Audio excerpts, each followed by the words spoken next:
Alors, bonjour à toutes et à tous. On démarre presque à l'heure. Merci pour votre présence. On va se donner une petite demi-heure pour essayer de répondre, en tout cas vous apporter des éléments autour de cet enjeu qui est le sport santé et finalement le kiné. Quel rôle au sein de ces enjeux, quelles difficultés, quelles perspectives, comment aborder ce sujet de manière efficace. On le fera avec nos différents invités que je me permettrai de présenter dans quelques instants. Juste ramener un petit peu de contexte sur cet enjeu pour qu'on soit au même niveau d'information finalement sur ce qu'on appelle le sport santé. Déjà, être conscient qu'aujourd'hui en France, si le sport santé prend autant de place, si on en parle autant, déjà, il est très complexe à définir. On va revenir dessus, on va essayer de le synthétiser. Mais c'est surtout parce qu'il répond à des enjeux très concrets. Des enjeux liés à une mortalité, liés à la sédentarité qui explose. Le fait également de voir de plus en plus de monde en France souffrir d'obésité, de pathologie. Donc on a essayé de resynthétiser ce contexte en quelques chiffres.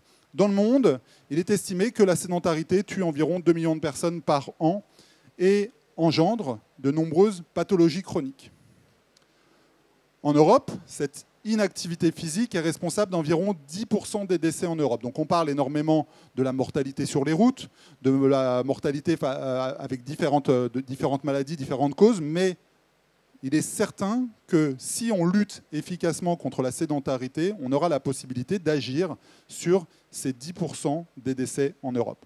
Et enfin, parce qu'il faut parler aussi économie, et être assez concret sur pourquoi agir en dehors de cette mortalité, qui est un fléau, c'est que cette mortalité, cet accompagnement des pathologies, c'est tout ce que finalement la sédentarité et l'inactivité physique génèrent a aussi un coût qui est non estimable, qu'on évalue à peu près 17 milliards d'euros par an uniquement pour la France.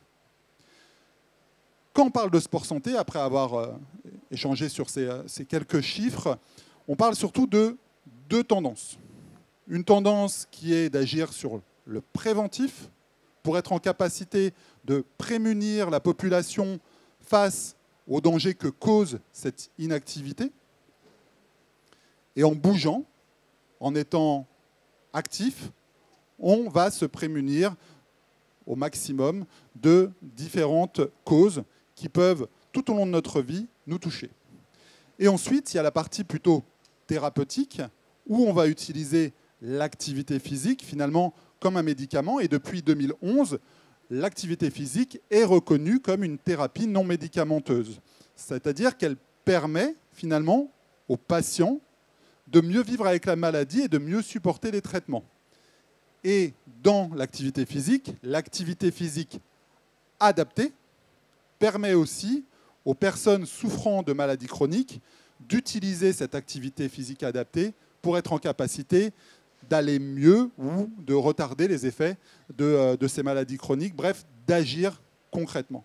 Donc l'activité physique, finalement, est au cœur de nombreux enjeux qui sont aujourd'hui pleinement reconnus et ont été reconnus même avant les Jeux Olympiques. Les Jeux Olympiques est une exposition et un prétexte pour parler de sport, parler d'activité physique, mais depuis quelques années, on voit qu'il y a une vraie tendance pour être en capacité de prendre à bras-le-corps ce sujet, en être conscient et agir. Notre volonté, c'est finalement aujourd'hui de parler du rôle du kiné face à ces enjeux, de comprendre où il se situe, d'avoir une vision finalement concrète, à date, de comment on voit les choses et comment demain, ce kiné pourrait prendre encore plus de place pour être en capacité de répondre finalement à tous ces enjeux autour du sport santé. Donc on aura à nos côtés Jocelyne Roland qui pourra nous apporter son regard. On essaiera également de comprendre comment les kinés interagissent ou pas avec les acteurs de l'activité physique pure, du sport, si on peut utiliser ce mot. On est toujours assez prudent là-dessus, mais la réalité, c'est que aujourd'hui, quand on veut faire de l'activité, on se tourne la plupart du temps vers des acteurs du sport. Est-ce qu'il existe un lien où pouvons-nous envisager aller plus loin sur ces liens pour être en capacité de développer des opportunités et ainsi agir? Et enfin, parce que les kinés accueillent énormément de monde et que je me rappellerai toujours d'un certain monsieur qui m'a dit qu'il existe énormément de sédentaires heureux. Ces sédentaires heureux qui ne voient pas l'intérêt de pratiquer une activité et qui attendent d'être au pied du mur et que finalement cette sédentarité leur amène des problèmes pour changer. Est-ce que le kiné peut être aussi un prescripteur plus actif face à cette population pour être en capacité de sensibiliser, d'agir et ainsi de contribuer plus efficacement et toujours plus efficacement à ce cercle vertueux qu'on essaye de mettre en place. Donc, comme je vous le disais, 3 intervenants à nos côtés. Donc, Jocelyne, kinésithérapeute et spécialisée dans tout ce qui est sport santé. Stéphane Suzoni, qui est le dirigeant d'une maison sport santé qui s'appelle Mon Stade, qui est dans le 13e à Paris. Et Émilie, qui viendra nous parler également de l'électrostimulation comme activité complémentaire face à tous ces enjeux. Jocelyne, je vais te solliciter dans un premier temps pour... je vais laisser prendre un micro pour qu'on t'entende bien. J'ai essayé de dresser un rapide constat de ces enjeux. J'ai aussi parlé du rôle du kiné face à ceci. Comment, de ton côté, perçois-tu ce rôle du kiné et finalement, est-ce que le kiné est aujourd'hui déjà un acteur du sport santé, véritablement, ou pas? Bonjour, ça fonctionne? Oui. Bonjour à tous. Pour moi, le kinésithérapeute, c'est l'artisan du mouvement, le mouvement que l'on va récupérer dans nos séances de kinésithérapie.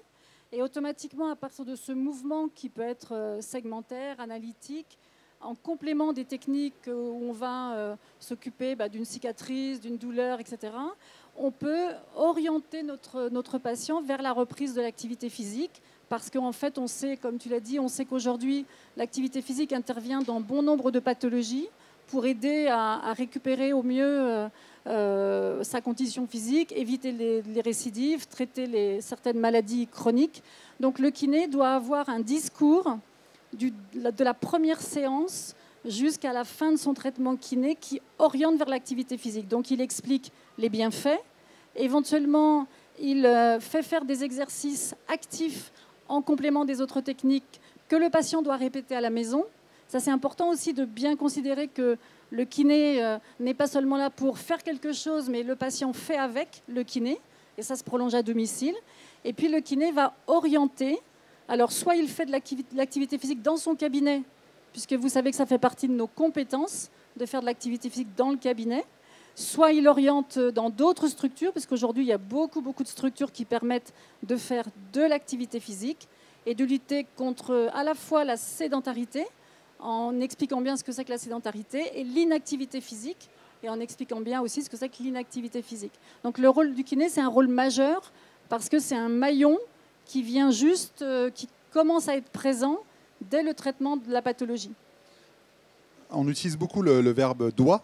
Est-ce que dans la réalité, est-ce que c'est une réalité déjà? Est-ce que on observe finalement que ce mouvement existe et ancré, ou au contraire on est un petit peu dans les prémices, on doit mieux l'accompagner, on doit mieux former les kinés pour qu'ils sachent finalement répondre à ces enjeux? C'est quoi ta vision de tout cela?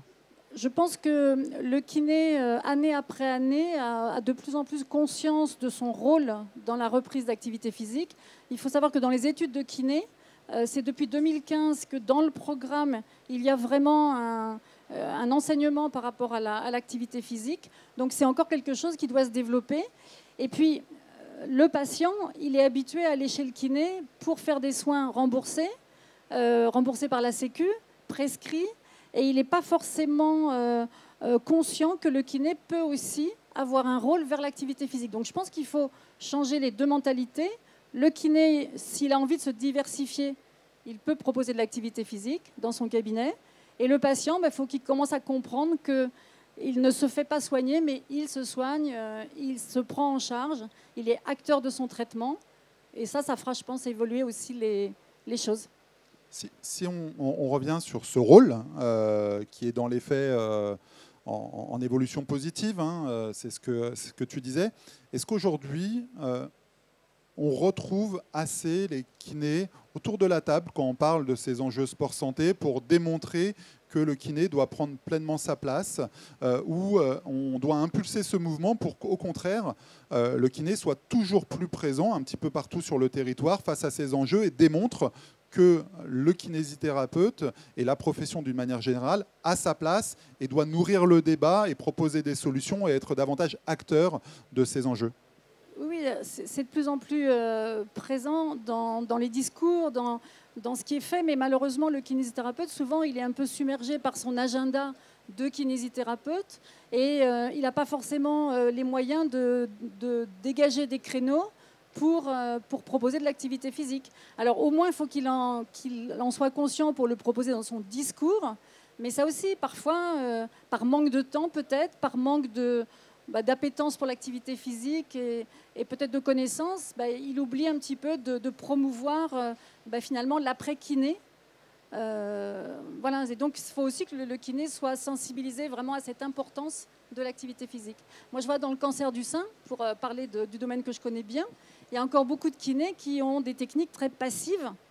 Et d'ailleurs pour beaucoup de gens, le cancer du sein, il faut drainer et puis c'est tout. Alors que moi je dis souvent que dans le cancer du sein, les patientes sont des sportives blessées parce qu'il faut les remettre à l'activité physique et elles ont eu des déficits. Donc il faut gérer tout ça. Voilà, c'est aussi une façon d'expliquer les choses, de parler, de mettre en place les conditions de la motivation des uns et des autres. Stéphane, je vais te passer la parole, côté plutôt maison sport santé. Donc on représente un petit peu le rôle des maisons sport santé qui fait le lien entre la santé et le sport avec la capacité d'accueillir tout type de profil et d'être en mesure de les accompagner de manière personnalisée sur leur parcours. Est-ce qu'aujourd'hui, cette réalité, elle est partagée côté maison sport santé, c'est-à-dire est-ce que voilà, on sent qu'il y a une sensibilité de plus en plus forte et des liens qui se tissent un petit peu partout sur le territoire progressivement, peut-être aussi, comme le disait Jocelyne, avec une jeune génération qui a été formée là-dessus, mais peut-être aussi beaucoup de choses encore à faire. C'est quoi ton regard sur cette relation entre les maisons sport santé et les kinés et comment aujourd'hui on devrait l'amener à progresser ? Alors, cette relation, ce qu'on peut dire, c'est déjà qu'elle est cadrée d'un point de vue réglementaire par les textes de loi qui concernent la prescription d'activité physique adaptée pour les patients qui ont des maladies chroniques. Donc, que disent ces textes ? Ces textes, ils disent que, en fonction des limitations du patient, limitations fonctionnelles, sensorielles ou cognitives, si cette limitation est sévère, eh bien, c'est le kiné en première intention qui doit prendre en charge le patient, alors le kiné ou l'ergothérapeute ou le psychothérapeute. Si cette limitation est modérée à sévère, c'est l'enseignant en activité physique adaptée. Donc un enseignant en activité physique adaptée, c'est quelqu'un qui a minimum une licence STAPS APA, activité physique adaptée à la santé. Et puis le troisième intervenant, lorsque les limitations sont légères, c'est l'éducateur sportif. Et en fait, ça dessine là un parcours. Et c'est dans ce parcours qu'on voit la complémentarité entre les acteurs. Le kinésithérapeute est là en première intention. Il doit permettre, je vais schématiser, mais de récupérer la fonction et de sensibiliser à l'activité physique. L'enseignant en activité physique adaptée, au sein d'une maison sport santé, prend en charge la personne pour avoir une démarche éducative et pour administrer ce médicament qu'est l'activité physique dont parlait Damien. Et ce médicament, il a trois formes. D'abord, c'est sensibiliser à la lutte contre la sédentarité. Donc, c'est inciter nos patients à rester le moins longtemps possible assis ou allongés en situation d'éveil. La deuxième forme de ce médicament qu'est l'activité physique, c'est augmenter le niveau d'activité physique, c'est-à-dire atteindre les recommandations quotidiennes de 30 minutes d'activité physique par jour. Donc ça, ce sont des bons comportements. Et ensuite, c'est la troisième forme du médicament, il faut améliorer la condition physique du patient, c'est-à-dire travailler avec des intensités un petit peu plus élevées et personnalisées, donc en renforcement musculaire, en renforcement cardio, en coordination, en souplesse, parce qu'on sait que dans les mécanismes qui font de l'activité physique un médicament, c'est quand les muscles sont sollicités que les molécules bénéfiques luttent contre les molécules néfastes de la masse grasse qui s'accumulent. Voilà. Donc c'est ça notre rôle au sein des maisons sport santé, c'est d'avoir ce message-là éducatif et c'est de reconditionner pour qu'ensuite, et je finis avec le parcours, les personnes s'inscrivent durablement dans une activité physique qui peut être une activité autonome ou encadrée au sein d'un club sportif qui prend le relais du travail fait en amont par le kiné et l'enseignant APA. Je vais vous poser dans ce cas-là une question à tous les deux. Comment renforcer ce lien entre les kinés avec, encore une fois, ce manque de disponibilité et les maisons sport santé. Qui doit agir vers l'autre? Comment être meilleur finalement dans le développement des relations pour mieux se connaître, mieux agir et mettre en place cette complémentarité? Cette complémentarité, elle se met en place à l'échelle d'un territoire. Je prends notre cas, mais il y a plein d'autres cas dans d'autres régions. Nous, on travaille donc avec la CPTS, la communauté des professionnels de santé du territoire. Alors j'ai mis l'acronyme dans le désordre, mais c'est bien CPTS.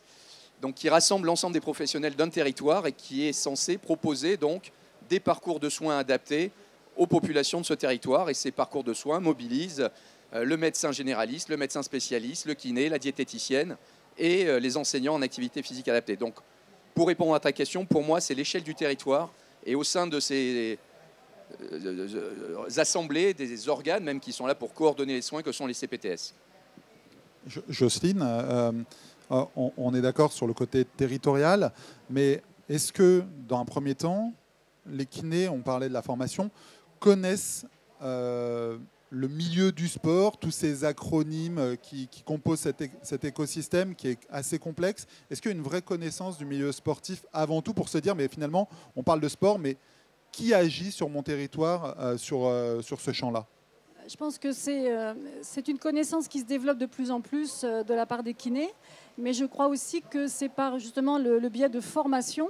Par exemple, quand on forme les kinés à la pratique d'une activité physique, eh bien, on se doit dans la formation d'expliquer quels sont les acteurs du sport santé, parce qu'un kiné n'aura peut-être pas la possibilité dans son cabinet de recevoir beaucoup de personnes, donc il aura pour rôle d'orienter vers les maisons sport santé, vers la pratique en autonomie, pour toute la vie, parce que ça aide à bien vieillir. Et je crois que c'est vraiment une question de formation, d'information. Et c'est quelque chose qui se met en place de plus en plus, justement grâce au CPTS, par exemple. Et est-ce que ce n'est pas aussi le rôle des maisons sport santé de prendre à bout de bras le sujet, en plus de ces CPTS, pour aller sur leur territoire, se faire connaître, se faire reconnaître, créer du lien humain et ainsi instaurer un climat de confiance qui permettra, avec davantage d'humain, que simplement des fois des rencontres un peu compliquées sur lesquelles tout le monde peut se déplacer, de générer ce lien de confiance et ainsi ce flux qui pourrait être bénéfique pour tout le monde. Alors, cette mission de formation et de coordination de réseau fait partie effectivement des fonctions assignées aux maisons sport santé. Ça se met en place. Le dispositif Maison Sport Santé est très récent. Les premières reconnaissances de Maison Sport Santé, c'est 2020. Les habilitations, c'est l'année dernière. Donc tout ça se met en place avec des complexités territoriales parce qu'il y a des millefeuilles administratifs, mais les ARS et les DRAGES, donc les agences régionales de santé et les directions régionales académiques engagement jeunesse et sport, sont en train de fédérer tous les acteurs aussi parce qu'ils sont importants pour arriver à ce qu'il y ait une meilleure coordination et donc une meilleure connaissance des différents acteurs. Et le premier de toute façon qu'il faut sensibiliser, c'est le médecin prescripteur. Tout part de lui, enfin, concernant les patients ou les personnes qui doivent modifier leur mode de vie. Donc moi qui suis dans le secteur depuis plus de 30 ans, enfin 30 ans maintenant, on voit quand même une accélération très nette depuis 10 ans. Et je suis assez optimiste sur la tournure que cela peut prendre avec des acteurs engagés qui sont tous ces acteurs de la chaîne de la promotion de l'activité physique, que sont les kinés, les APA, les éducateurs sportifs. Et en fait, on a tous envie de travailler ensemble.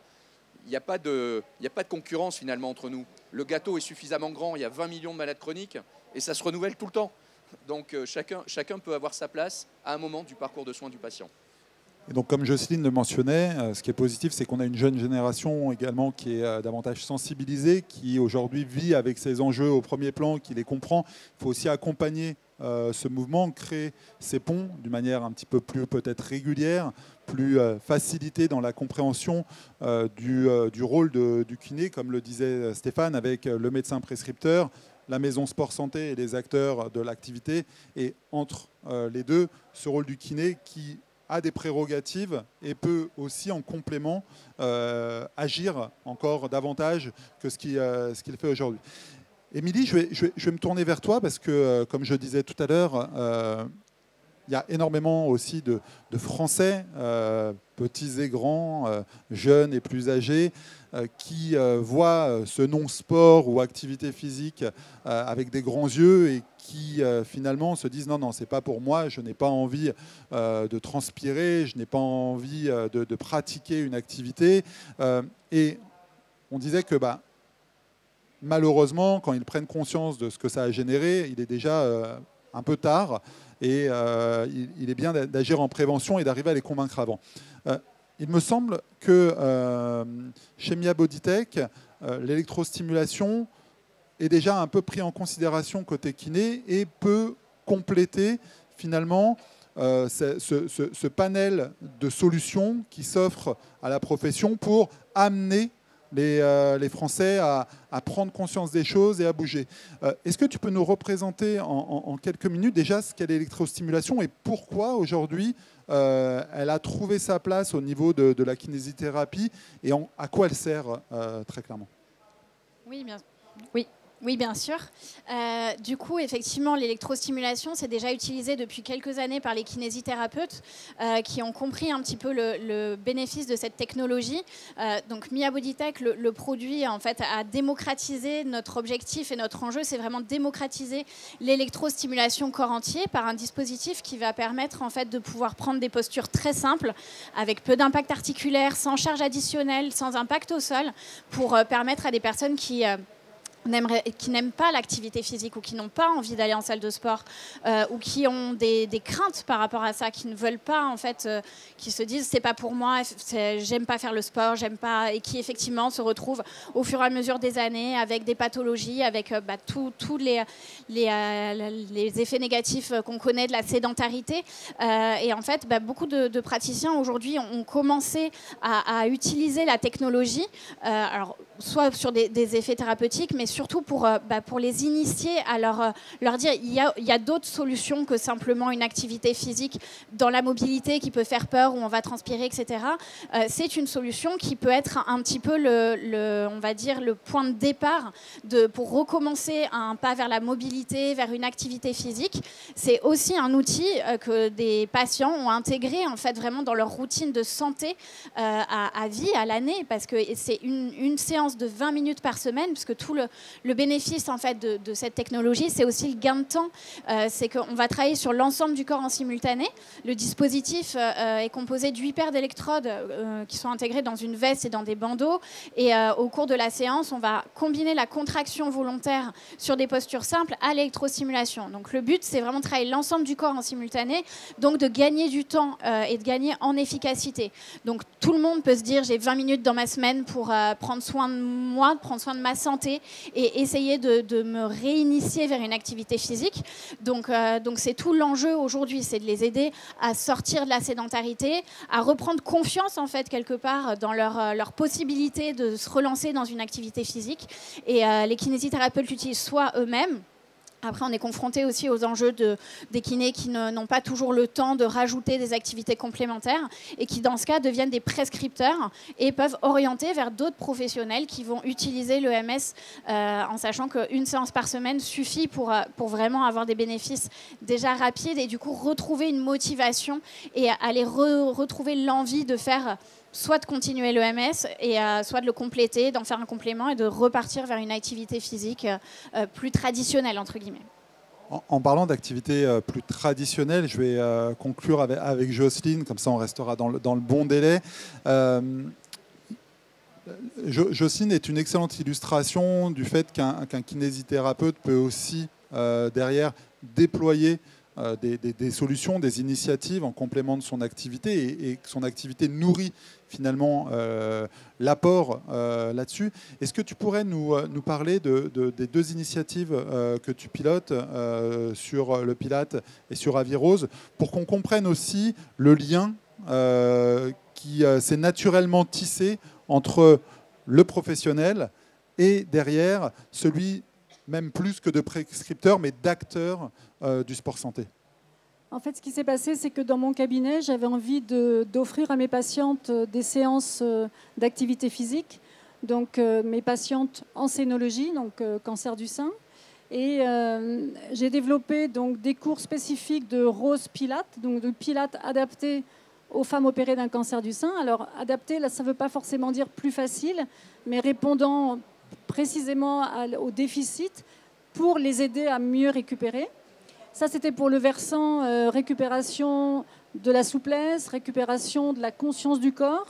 Et puis ensuite, parce qu'il manquait, par rapport aux recommandations, il manquait une activité d'endurance et plus musclante que le pilate, j'ai eu l'idée de proposer du rameur indoor, donc des exercices sur des machines à ramer que le kiné peut facilement installer dans son cabinet. Et ça a pris le nom d'Avirose, puisque c'est une machine d'entraînement pour l'aviron. Et l'idée, c'était de permettre, dans la suite de la rééducation, mais pas forcément la suite, je fais d'abord toute la kiné, puis je fais l'activité physique, mais de faire en parallèle. Mais par exemple, après une séance de kiné, on va faire du rameur, et ça permet de renforcer la musculature de l'ensemble du corps, d'augmenter l'endurance, et puis il y a aussi un effet assouplissant grâce à la coulisse. Et donc l'idée, c'était de proposer ça dans mon cabinet pour que les femmes trouvent un programme chez quelqu'un qu'elles connaissaient, en qui elles avaient confiance, pas besoin de chercher ailleurs pour faire de l'activité physique. Et puis ensuite, l'idée aussi que j'ai eue, c'est de proposer à la Fédération française d'aviron d'inclure une catégorie avirose dans le championnat de France d'aviron indoor, puisque tous les ans, à Paris, il y a une compétition où il y a dans une salle comme Coubertin ou Charletti, il y a 60 machines à ramer, il y a un écran géant avec les bateaux qui avancent, et c'est une compétition, c'est un championnat de France. Et la Fédé d'aviron a accepté qu'il y ait une catégorie qui s'appelle Avirose. Et cette année, pour la première fois, donc au bout de 6 ans, on a battu tous les records d'inscription. Il y avait 93 équipes de 4 femmes, puisqu'elles font ça en relais, 93 équipes de 4 femmes en avirose. Et parmi ces 93 équipes, il y en avait 53 qui étaient amenées par leurs kinés. Certains kinés venant de l'autre bout de la France avec leurs patientes, toutes habillées en rose, parce que la consigne, c'était toutes habillées en rose. Et ces femmes qui ont eu un cancer du sein, qui les a déconstruits, elles se retrouvent sur un parquet d'un gymnase parisien avec la foule qui tape dans les mains, qui fait la hola, qui met avec la musique à fond. C'est un championnat de France. Je peux vous dire que l'année où la Fédé a organisé les championnats d'Europe, elles ont toutes dit qu'elles avaient fait les championnats d'Europe. Et l'année où la Fédé a organisé les championnats du monde, elles ont toutes dit qu'elles avaient fait les championnats du monde. Donc c'est aussi une façon de leur mettre le pied à l'étrier, de trouver du plaisir à faire de l'activité physique, pour pourquoi pas ensuite aller dans un club d'aviron, aller sur l'eau, ou bien continuer sa pratique en salle de fitness. Et maintenant, je forme les kinés, donc depuis pas mal de temps, à ces pratiques, pour aussi montrer aux kinés qu'il y a une façon de se diversifier grâce à l'activité physique. Merci Jocelyne. Juste pour conclure, le titre était, on va dire, un peu dans cet état d'esprit. On utilise non pas le kiné, un acteur au cœur du sport santé, mais comme vous l'avez vu, la notion de développement est quelque chose de prégnant. On avance, des choses bougent, mais on peut encore aller plus loin, que ce soit sur la formation, sur la relation avec les différents acteurs qui gravitent sur ce sujet au niveau national, au niveau local, le fait de travailler avec les acteurs du sport, ou en tout cas d'incarner davantage les kinés comme des prescripteurs là-dessus, de générer du lien de confiance, le fait de proposer une diversité de solutions dans la continuité des parcours, en tout cas de la relation humaine qu'on tisse, dans la relation qu'on crée avec d'autres acteurs sur le territoire, ou encore avec finalement une diversité d'activités et de possibilités offertes au niveau du kiné qui s'enrichit et qui fait que le kiné devient progressivement un acteur qui légitimement avait toute sa place, mais qui devient vraiment aujourd'hui acteur de ce développement. C'est là-dessus qu'on voulait conclure cet échange